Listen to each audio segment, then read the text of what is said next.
पूर्व मंत्री आलमगीर आलम और निलंबित आईएएस विनय चौबे को फिलहाल सुप्रीम कोर्ट से नहीं मिली राहत। आलमगीर आलम की 24 और विनय चौबे की जमानत याचिका पर 25 को सुनवाई। नीति आयोग की टीम ने पलामू का किया दौरा। चैनपुर स्वास्थ्य केंद्र का औचक निरीक्षण कर टीम ने की स्वास्थ्य सूचकांकों की समीक्षा। प्रकृति पर्व सरहुल की कल निकलेगी शोभा यात्रा। राजधानी की यातायात व्यवस्था में बदलाव। आज जगह जगह सरहुल पूर्व संध्या पर कार्यक्रम का आयोजन। रांची समेत राज्य के कई इलाकों में आज तेज आंधी, ओलावृष्टि और वज्रपात की संभावना। मौसम विभाग ने जारी किया ऑरेंज अलर्ट, सावधानी बरतने की सलाह।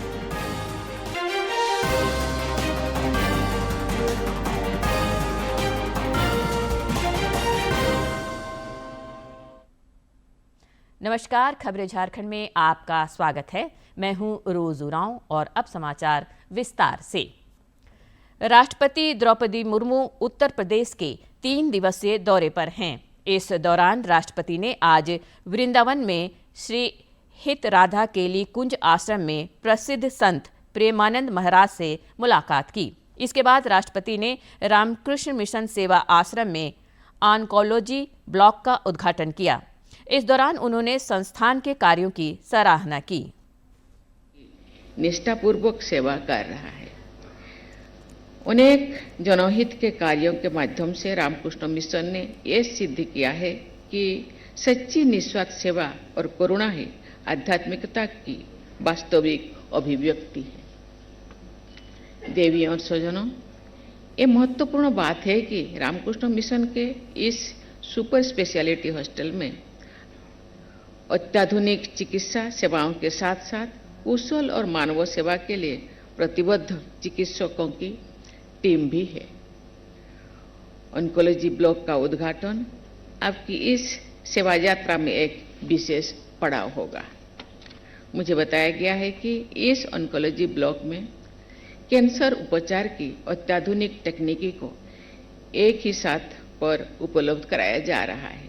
मुझे विश्वास है कि यहाँ आधुनिक तकनीकों के माध्यम से रोगियों को सही, सुरक्षित और प्रभावी उपचार मिलेगा। कैंसर आज सबसे गंभीर स्वास्थ्य चुनौतियों में से एक है। समय पर रोग की पहचान और उच्च स्तरीय उपचार तक पहुंच रोगी के जीवन को बचाने में निर्णायक सिद्ध हो सकती है। लेकिन अनेक परिवारों के लिए इस रोग का उपचार आर्थिक परिस्थितियों के कारण कठिन या असंभव प्रतीत होती है। ऐसे समय में जनसेवा की भावना से कार्य करने वाले संस्थान समाज कल्याण में सक्रिय भूमिका निभा सकते हैं। प्रधानमंत्री नरेंद्र मोदी ने खाड़ी देशों के तनाव के बीच कई देशों के राष्ट्राध्यक्षों के साथ फोन पर बात की है। इस दौरान उन्होंने पश्चिम एशिया संकट की गंभीर स्थिति पर चर्चा की। पश्चिम एशिया संकट के बीच शांति बहाली पर जोर दिया जा रहा है। पीएम मोदी ने कतर के अमीर तमीम बिन हमद अल थानी से बात की है। पीएम मोदी ने कहा कि भारत कतर के साथ एकजुटता से खड़ा है और क्षेत्र के ऊर्जा ढांचे पर हमले की निंदा करता है। साथ ही पीएम ने कुवैत के क्राउन प्रिंस शेख सबा अल खालिद से भी बात की।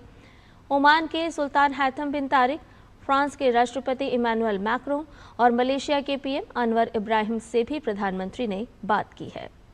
प्रधानमंत्री नरेंद्र मोदी ने कल कतर के अमीर शेख तमीम बिन हमद अल थानी के साथ टेलीफोन पर बात कर ईद की शुभकामनाएं दी। पीएम मोदी ने कहा कि भारत कतर के साथ एकजुटता से खड़ा है और क्षेत्र के ऊर्जा ढांचे पर हमले की निंदा करता है। अपने सोशल मीडिया पोस्ट में प्रधानमंत्री ने कतर में भारतीय समुदाय की देखभाल और समर्थन के लिए आभार व्यक्त किया और क्षेत्र में शांति और स्थिरता की कामना की। दोनों नेताओं ने हॉर्मुज जलडमरू मध्य से सुरक्षित और निर्बाध नौवहन पर भी जोर दिया। राज्य के पूर्व ग्रामीण विकास मंत्री आलमगीर आलम और उनके सचिव संजीव लाल की जमानत याचिका पर अब 24 मार्च को सुप्रीम कोर्ट में सुनवाई होगी। आज सुनवाई के दौरान ईडी द्वारा दाखिल हलफनामे पर जवाब देने के लिए बचाव पक्ष ने समय मांगा है। गौरतलब है कि आलमगीर आलम को पिछले साल 15 मई को मनी लॉन्ड्रिंग मामले में गिरफ्तार किया गया था और तब से वे जेल में हैं। शराब के चर्चित शराब घोटाला मामले में आरोपी निलंबित आईएएस अधिकारी विनय चौबे, सुधीर कुमार सिंह और विनय प्रताप की जमानत याचिका पर अब 25 मार्च को सुप्रीम कोर्ट में सुनवाई होगी। एसीबी द्वारा कल देर शाम दाखिल किए गए हलफनामे के बाद यह नई तिथि तय की गई है। झारखंड आंदोलनकारियों के लिए सरकार कई पहल करने जा रही है। वित्त मंत्री राधाकृष्ण किशोर ने कहा है कि राज्य के करीब 40,000 आंदोलनकारियों को सम्मान पेंशन योजना का लाभ देने पर सरकार विचार कर रही है। इसके साथ ही उनके आश्रितों को मिलने वाले आरक्षण को बढ़ाकर 10% करने की योजना भी बनाई जा रही है। सरकार इसके लिए डेटा तैयार करने हेतु पोर्टल विकसित कर रही है और शुरुआती चरण में 100 करोड़ रुपए आवंटित करने का प्रस्ताव है।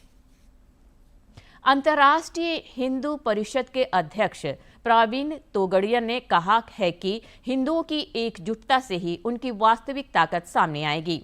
विभिन्न जातियों में बटे होने के कारण हिंदुओं की संख्या कम आंकी जाती है, इसलिए सभी को एकजुट रहने की जरूरत है। अंतर्राष्ट्रीय हिंदू परिषद के अध्यक्ष प्रवीण तोगड़िया ने रामगढ़ के सुभाष चौक पर कल एक जनसभा को संबोधित किया।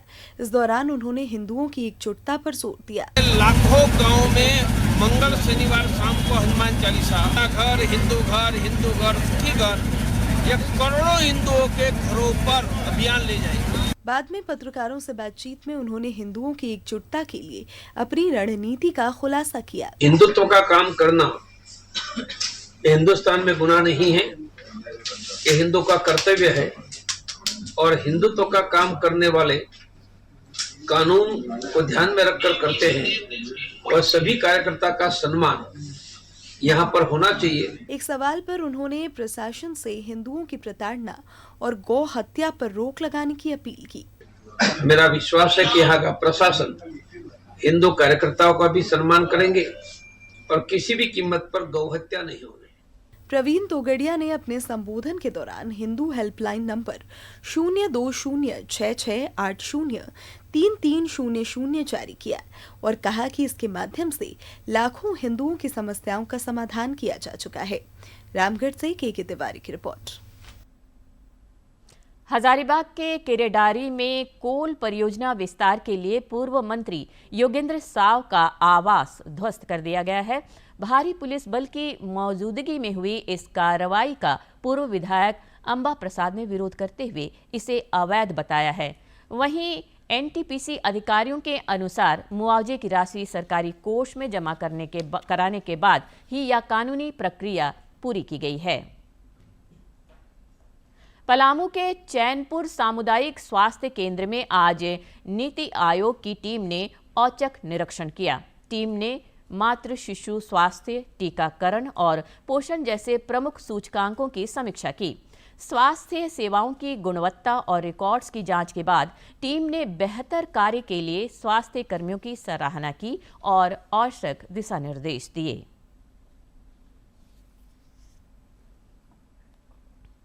कोडरमा पुलिस ने खाकी वर्दी पहनकर लूटपाट करने वाले एक शातिर अपराधी को गिरफ्तार किया है। पुलिस अधीक्षक अनुदीप सिंह के अनुसार फूड डिलीवरी का काम करने वाला यह आरोपी रात में पुलिस बनकर लोगों को झांसे में लेकर लूटपाट करता था। इसके पास से पुलिस की वर्दी, फर्जी आई कार्ड और हथकड़ी बरामद हुई है। इसमें शामिल अपराधकर्मी है, उसे पकड़ा गया। उसकी निशानदेही पर लूट के पैसे की बरामदगी कर ली गई है और उसके घर की तलाशी लेने पर वहां से एक वर्दी का सेट मिला है, हथकड़ियां 2 मिली है, फर्जी आई कार्ड मिला है।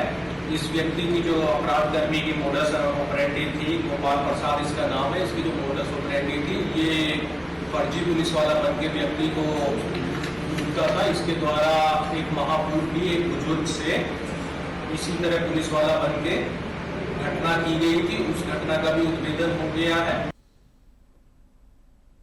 रांची के डोरंडा स्थित कार्यालय में आज सुबह 11 बजे से झारखंड स्टेट बार काउंसिल चुनाव की मतगणना चल रही है। विधानसभा के 13 कर्मियों की टीम सीसीटीवी की निगरानी में वोटों की गिनती कर रही है। 23 पदों के लिए हुए इस चुनाव में पहली बार महिला अधिवक्ताओं के लिए 7 सीटें आरक्षित की गई हैं। खाड़ी देशों में संघर्ष के बीच केंद्र सरकार की ओर से लगातार जानकारी दी जा रही है कि देश में पर्याप्त मात्रा में एलपीजी की उपलब्धता है। वहीं ऑनलाइन बुकिंग बढ़कर 94% हो गई है।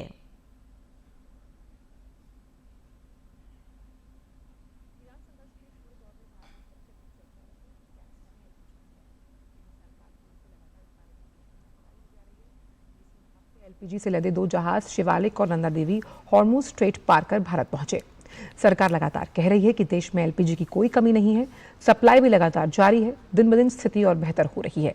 तो चलिए आपको बताते हैं कि सरकार समय के अनुसार एलपीजी सप्लाई को लेकर किस तरह से कदम उठा रही है, प्रयासरत है। तो मौजूदा भू राजनीतिक स्थिति को देखते हुए एलपीजी आपूर्ति की निगरानी लगातार की जा रही है। जो तमाम वितरक केंद्र हैं, किसी भी प्रकार के अभाव की शिकायत वहां पर नहीं मिल रही है, इसलिए आपूर्ति सामान्य और स्थिर है। कहीं भी कमी की कोई शिकायत नहीं है। इसके साथ ही ऑनलाइन एलपीजी बुकिंग जो है वो अब 84% से बढ़कर 94% हो गई। पैनिक बुकिंग जो सबसे बड़ा चिंता का सबब थी वो घटकर लगभग 57 लाख पहुंच गई है। इसके साथ ही ऑनलाइन बुकिंग में भी 94% की बढ़ोतरी है, जबकि डाइवर्जन को रोकने के लिए डिलीवरी ऑथेंटिकेशन कोड कवरेज जो है वो 83% के कवर के साथ आगे बढ़ गया। घबराहट में की गई जो बुकिंग थी वो भी लगभग घटकर 57 लाख रह गई। घरेलू डिलीवरी यानी कि जो डोर टू डोर डिलीवरी है वो भी सामान्य रूप से जारी है। 17 राज्यों और केंद्र शासित प्रदेशों ने घरेलू एलपीजी के आवंटन के आदेश जारी किए और देश भर में वाणिज्यिक एलपीजी की आपूर्ति उपलब्ध करवाई गई है। वहीं अगर जमशेदपुर में इन दिनों एक अनोखी और दुर्लभ मिनिएचर पुंगनूर नस्ल की गाय लोगों के आकर्षण का केंद्र बनी हुई है। करीब 1.5 फीट ऊंचाई और लगभग 22 किलो वजन वाली यह गाय अपनी खूबियों के कारण चर्चा में है। इस गाय को शहर के मोहित गुप्ता लेकर आए हैं। करीब 1 से 1.5 फीट ऊंची यह गाय दुनिया की सबसे छोटी गायों में गिनी जाती है और इसे देखने के लिए बड़ी संख्या में लोग पहुंच रहे हैं। यह गाय प्रतिदिन लगभग 1 लीटर दूध देती है, जिसमें वसा की मात्रा अधिक पाई जाती है। गाय दुनिया की सबसे छोटी हाइट की गाय, इसकी मात्रा 18 इंच है। ये फाइनल हाइट है। ये 1/2 लीटर दूध देगी सुबह, 1/2 लीटर शाम, और एकदम पारिवारिक के तौर पे, पारिवारिक सदस्य के तौर पे रहती है। प्योर देसी इंडियन ब्रीड गाय है। इसके लिए रख रखाव एकदम आसान है। जिस वेदर में जाएगी, जिस कल्चर में जाएगी, वहाँ पे संपूर्ण रूप से ढल जाएगी। विधायक सरयू राय ने इस पहल की सराहना करते हुए बिरला मंदिर परिसर में गौ सेवा क्षेत्र विकसित करने की बात कही है, ताकि लोग इस दुर्लभ नस्ल को करीब से जान सके और देसी नस्लों के संरक्षण को बढ़ावा मिल सके। ऐसी गाय है जिसको आप अपने बेडरूम में भी रख के सो सकते हैं उसके साथ में, और बड़ी प्यारी और मिल कर चलने वाली ये नस्ल है। करीब 1 लीटर दूध देती है और दूध के बारे में लोग कहते हैं कि अमृत समान दूध है। तो उसका प्रदर्शन हुआ और हम लोगों की भी आँख खुली कि इस तरह की छोटी गाय हमारे देश के कोने में मिलती है। हम लोग प्रयास करेंगे कि इसका प्रचार हो और गौ माता के इस लघु संस्करण को लोग अपनाएं। छोटे आकार में बड़ी खासियत समेटे यह मिनिएचर पुंगनूर गाय न सिर्फ लोगों के लिए आकर्षण का केंद्र बनी है, बल्कि देसी नस्लों के संरक्षण और पारंपरिक पशुपालन संस्कृति को बढ़ावा देने की दिशा में भी एक अहम कदम साबित हो रही है। जमशेदपुर से राजेश कुमार लालदास की रिपोर्ट। आज चैत्र नवरात्रि का दूसरा दिन है। आज श्रद्धालु मां दुर्गा के दूसरे स्वरूप मां ब्रह्मचारिणी की विशेष पूजा अर्चना कर रहे हैं। प्रधानमंत्री नरेंद्र मोदी ने आज नवरात्रि के अथाह आध्यात्मिक माहौल पर अपने विचार साझा करते हुए कहा है कि मां अम्बे के प्रति भक्ति मन को अपार शांति और ऊर्जा से भर देती है। प्रधानमंत्री ने सोशल मीडिया प्लेटफॉर्म एक्स पर लिखा, मां ब्रह्मचारिणी के चरणों में कोटि कोटि नमन। देवी मां सभी भक्तों पर अपनी कृपा बनाए रखें। इसके अलावा प्रधानमंत्री ने मां अम्बे का एक गीत शेयर कर लिखा, नवरात्रि में मां अम्बे की भक्ति से सराबोर वातावरण मन को असीम शांति और ऊर्जा से भर देने वाला है। माता को समर्पित श्रद्धा और विश्वास की गूंज हृदय को संपदित कर जाती है। दधाना करपद्माभ्यामक्षमाला कमण्डलू देवी प्रसीदतु मयि ब्रह्मचारिण्यनुत्तमा। जो देवी अपने कर कमलों में जपमाला और कमंडल धारण करती हैं, अत्यंत श्रेष्ठ ब्रह्मचारिणी देवी मुझ पर प्रसन्न हों। The goddess who holds a rosary and a water pot in her lotus-like hands, may that supremely exalted goddess Brahmacharini be gracious to me.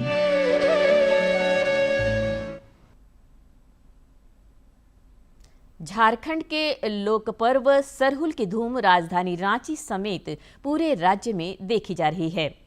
कल यह प्रकृति पर्व पारंपरिक हर्षोल्लास के साथ मनाया जाएगा और शोभा यात्रा निकाली जाएगी।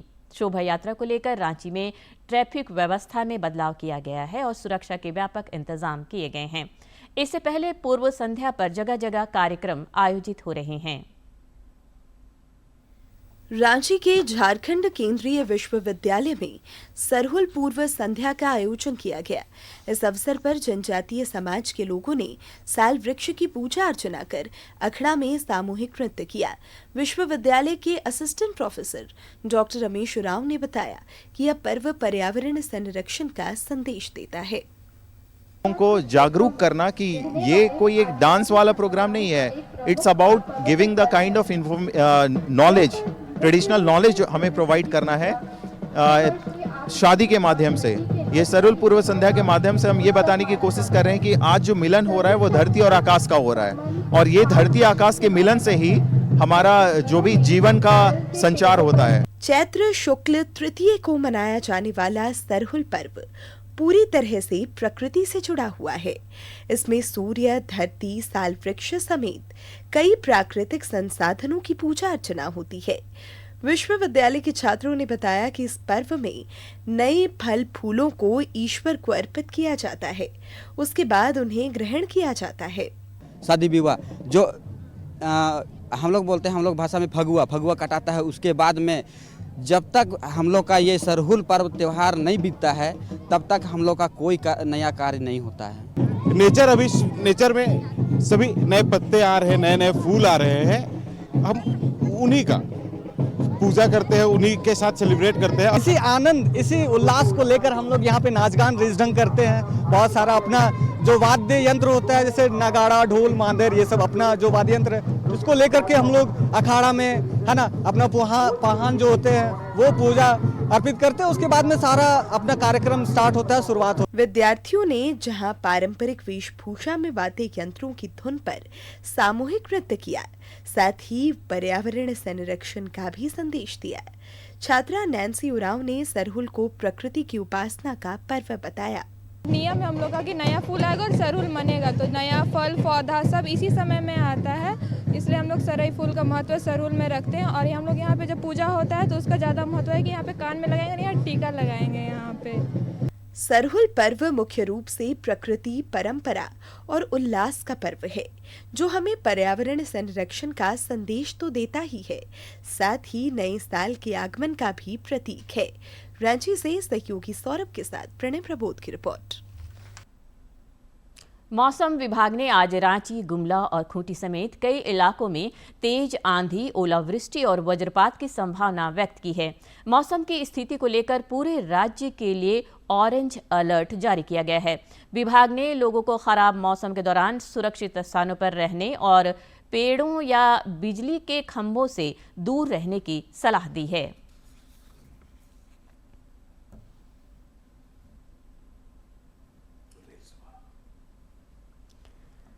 पर्व त्योहारों के मद्देनजर रेलवे ने रांची से आनंद विहार टर्मिनल के बीच अतिरिक्त स्पेशल ट्रेन चलाने का निर्णय लिया है। ट्रेन संख्या 02887 रांची से 25 मार्च को शाम 4:25 पर रवाना होगी और यह 26 मार्च को आनंद विहार पहुंचेगी। वापसी में ट्रेन संख्या 02888 आनंद विहार से 26 मार्च को शाम 7:30 बजे चलेगी और 27 मार्च को रांची पहुंचेगी। और अब जानते हैं किन बातों के लिए इतिहास के पन्नों में आज का दिन खास है। 20 मार्च साल 2010 से विश्व गौरैया दिवस मनाने की शुरुआत हुई। इस छोटे से आकार वाली खूबसूरत पक्षी का कभी इंसानों के घरों में बसेरा हुआ करता था। यह दिवस पूरी दुनिया में नन्ही सी चिड़िया गौरैया के संरक्षण के प्रति लोगों को जागरूक करने के लिए मनाया जाता है। घरों को अपनी चींची से चहकाने वाली गौरैया अब दिखाई नहीं देती। गौरैया के अस्तित्व पर छाए संकट के बादलों ने इसकी संख्या काफी कम कर दी है और कहीं कहीं तो अब यह बिल्कुल नहीं दिखाई देती। 1-2 दशक पहले हमारे घर आंगन में फुदकने वाली गौरैया आज विलुप्ति के कगार पर है। इस नन्हे से परिंदे को बचाने के लिए ही पिछले 1 दशक से ज्यादा समय से हम लोग विश्व गौरैया दिवस मनाते आ रहे हैं। दिल्ली में तो गौरैया इस कदर दुर्लभ हो गई है कि ढूंढे से भी ये नहीं दिखती। इसीलिए साल 2012 में दिल्ली सरकार ने इसे राज्य पक्षी घोषित किया।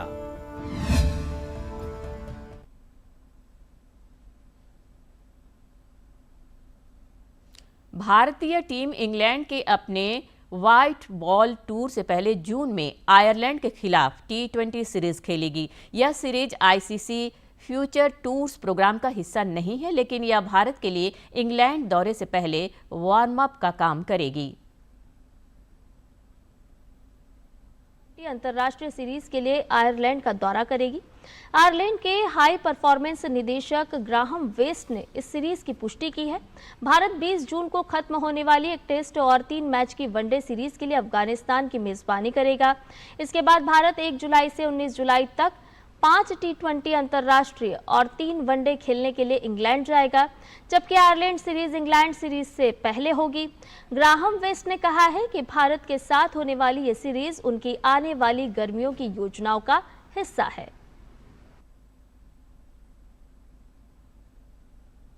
आज विश्व गौरैया दिवस मनाया जा रहा है।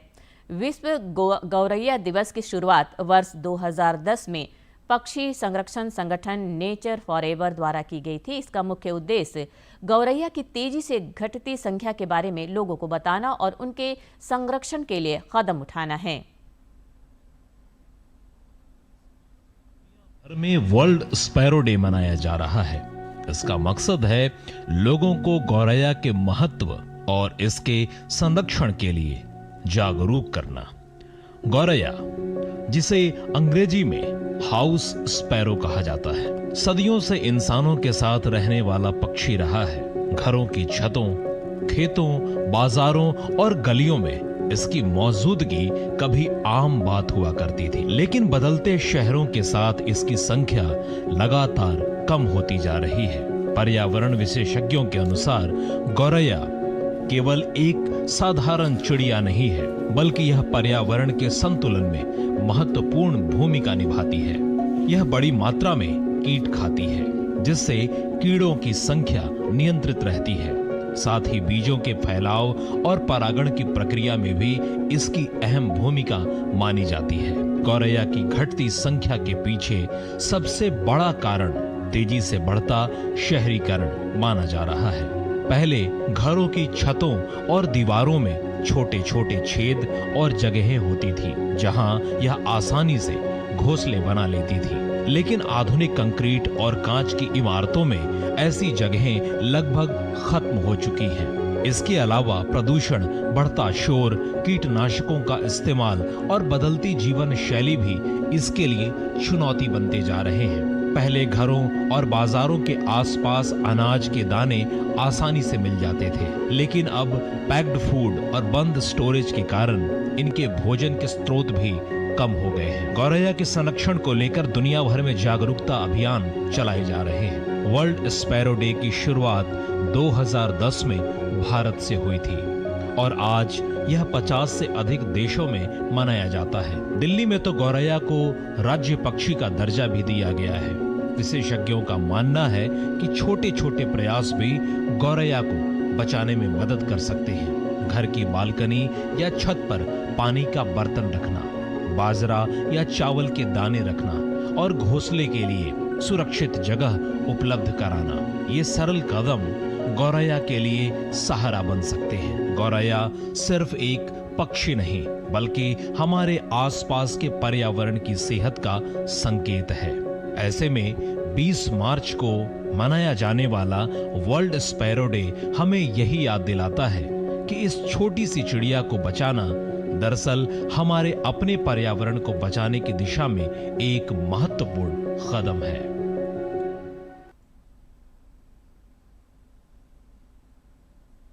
दूरदर्शन झारखंड पर पल पल की खबरों से जुड़े रहने के लिए आप हमारे social media platform x, Facebook, Instagram और यूट्यूब से जुड़ सकते हैं, क्योंकि खबरों से जितना बाखबर रहना जरूरी है उससे ज़्यादा ज़रूरी है सटीक, संतुलित और निष्पक्ष समाचार। हमारा एक्स हैंडल है @DD news Jharkhand, Facebook page है DD न्यूज़ झारखंड और इंस्टाग्राम अकाउंट है DD न्यूज़ झारखंड। आप हमें YouTube channel Jharkhand DD news पर भी देख और सुन सकते हैं।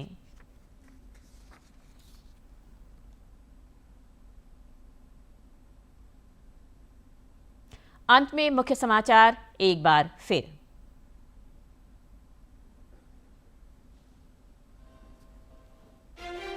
पूर्व मंत्री आलमगीर आलम और निलंबित IAS विनय चौबे को फिलहाल सुप्रीम कोर्ट से नहीं मिली राहत। आलमगीर आलम की 24 और विनय चौबे की जमानत याचिका पर 25 को सुनवाई। नीति आयोग की टीम ने पलामू का किया दौरा। चैनपुर स्वास्थ्य केंद्र का औचक निरीक्षण कर टीम ने की स्वास्थ्य सूचकांकों की समीक्षा।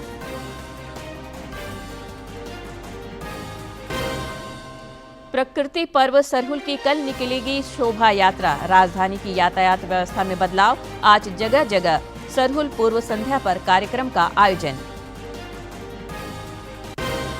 रांची समेत राज्य के कई इलाकों में आज तेज आंधी, ओलावृष्टि और वज्रपात की संभावना।